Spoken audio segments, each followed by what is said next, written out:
உங்கள் வாழ்க்கையில் பசுமை மாறக்கூடாது.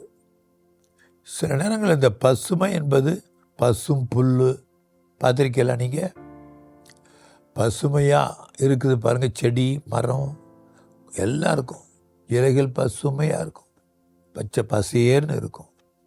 இந்த பச்சை நிறமே செழிப்புக்கு அடையாளம்தான். அப்போது இந்த பசுமையான காரியங்கள் உங்கள் வாழ்க்கையில் மாறக்கூடாது. அதுக்கு என்ன வழி? ஒரு வருடத்தை எடுத்துட்டா கோடை காலமும் வந்துடுது, மழை காலமும் வந்துடுது. அப்போ எப்படிங்க வாழ்க்கையில், மனிதனுடைய வாழ்க்கையில் பசுமையாக ஆசீர்வாதமாக இருக்கணும்னா அதான் எரேமியா 17:7-8 கர்த்தர் மேல் நம்பிக்கை வைத்து கர்த்தரையே சார்ந்து கர்த்தருடைய நம்பிக்கை, கர்த்தர் மேலே இருக்கிற நம்பிக்கை விடாதபடி இருக்கிற மக்கள் உஷ்ண காலத்துலையும் தப்பாமல் கனி கொடுக்கலாம். எப்படி சில செடிகள் கொடிகள் அப்படியே வேர்விட்டு போய் அந்த நீர் வந்துருச்சுன்னா அப்படியே வாழ்க்கையில் செழிப்பாக இருப்பாங்க. சில தேசத்தில் நான் போகும்போது பார்த்துருக்கேன், அப்படியே வனாந்தரத்தில் கூப்பிட்டு போவாங்க. நடுவில் ஒரு மரம் இருக்கும், அந்த மரம் ஜீவ விருட்சம் பெயர் போட்டிருப்பாங்க. எனக்கு ஆச்சரியமாக இருந்து சிரிச்சுக்கிட்டேன் நான்.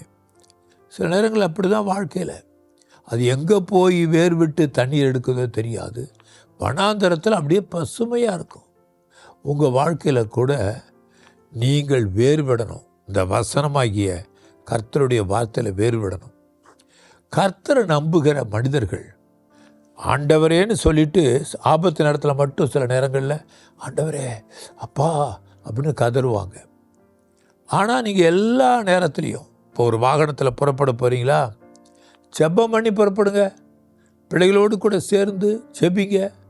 அந்த வாகனத்தில் ஏறும்போது அதுக்குன்னு கண்ணை மூடிட்டு ஓட்டாதீங்க.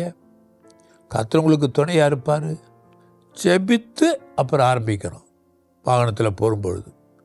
பிறகு ஒரு ஊருக்கு போகிறீங்களா, ஜெபம் பண்ணி புறப்படணும். ஆண்டவரே நாங்கள் உண்மை சார்ந்து இருக்கிறோம், நீங்கள் ஓட்டுங்கப்பா, நீங்கள் எங்கள் கூட வாங்க ஆண்டவரே. கர்த்தர் உங்கள் கூடவே வருவார். இது அதிசயம். ஆண்டவருடைய ஜனங்களுக்கு நம்ம உயிரே அவர் தாங்க. கர்த்தருடைய ஜனங்களுக்கு எத்தனை போராட்டங்கள் இல்லையா? போராட்டங்கள் வரும். 54 வருடங்கள் ஊழியம் செய்கிற எனக்கு எத்தனை போராட்டங்களாக இருந்திருக்கு. ஆனால் நான் கர்த்தரையே சார்ந்திருக்கிறேன். நீங்களும் கர்த்தரை சார்ந்து கொள்ளுங்க. கர்த்தருக்கு முதலிடம் கொடுங்க. வேத வார்த்தையில் வேறு விட்டுருங்க. ஜெபிப்போமா? அன்பின் தேவனே, இதோ என் ஜனங்களுக்கு பசுமை என்ற வார்த்தையை நான் சொல்லியிருக்கிறேன். இவர்களுடைய வாழ்க்கையில் பசுமையாய், பச்சையாய் அல்லது செழிப்பாக இருக்கணும். அதுக்கு ஒரே வழி நீங்கள் தான் ஆண்டவரே. நீங்கள் தான் எங்களை செழிப்பாக்குகிற தேவன். நீர் தான் எங்களை நடத்துகிற தேவன். நாங்கள் உண்மை தான் நம்பி இருக்கிறோம். உண்மை நம்புகிற மக்கள் எப்போதும் செழிப்பாக இருப்பாங்களே. இதோ என் ஜனங்கள் உண்மை நம்பி புறப்படட்டும். உண்மை நம்பி காரியங்களை எடுக்கட்டும் ஆண்டவரே. அவர்களுடைய முயற்சி வீணாய் போகக்கூடாது. அவர்களுக்கு எல்லா நற்காரியங்கள் நடந்து கொண்டே இருக்கணும். அவருடைய திட்டங்கள், அவங்களுடைய ப்ராஜெக்ட் எல்லாம் அற்புதமாய் நடக்கணும். நீர் பொறுப்படுங்க. இயேசுவின் நாமத்தினாலே ஆமென், ஆமென். நீங்கள் பார்த்து கொண்டிருப்பது உங்கள் power of God TV, redefining power, reaching millions.